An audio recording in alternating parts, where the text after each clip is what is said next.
दिल अगर साफ ना हो तो भी मालक नेकियां कबूल नहीं करता।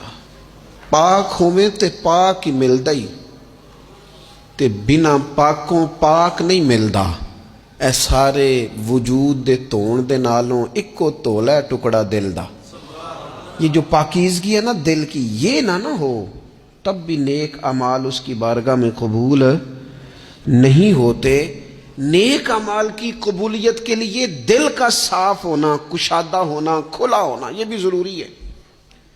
दिल में बोझ हो, अदावत हो, असद हो, लोगों के लिए कीना भरा हुआ हो और अमाल कबूल हो जाए ना। उस करीम के कुछ फैसले हैं, वो अमाल की कबूलियत के आदाब बताता है। वो कहते हैं मेरी मर्जी से करोगे तो मैं कबूल करूंगा। हदीस पाक आपको सही मुस्लिम में मिलेगी। नबी पाक सल्लल्लाहु ताला अलैहि वसल्लम फरमाते, सोमवार और जुमेरात वाले दिन लोगों के आमाल अल्लाह की बारगाह में पेश किए जाते हैं। दो मुसलमानों के, दो भाइयों के आमाल रब की बारगाह में पेश किए जाते हैं। आमाल हैं, नेक अमाल है, नेकी है, नमाज है, रोजा है, हज है, ज़कात है, सदकात है। वो नेक अमाल अल्लाह की बारगाह में जुमेरात और पीर को पेश किए जाते हैं। रब करीम फरमाते ठहर जो जरा, इनके अमाल को रोक दो।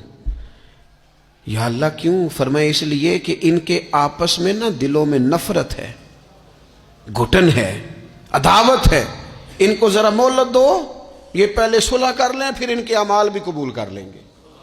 कि ना अदावतें पाली हुई हैं, अपने दिलों के अंदर घुटन पैदा की हुई। इख्तलाफ कहाँ नहीं होता, लेकिन नफरतें पैदा कर लेना। क्या जुर्म किया है भाई ने, कौन सा कुफर कर बैठे हैं रिश्तेदार, कौन सी ऐसी बात निकल गई है जो जिंदगी के नाते तोड़ के बैठ गए हम। रब कहता है नहीं कबूल होंगे अभी इसके अमाल, रोक दो जब तक ये आपस में सुलह न कर ले।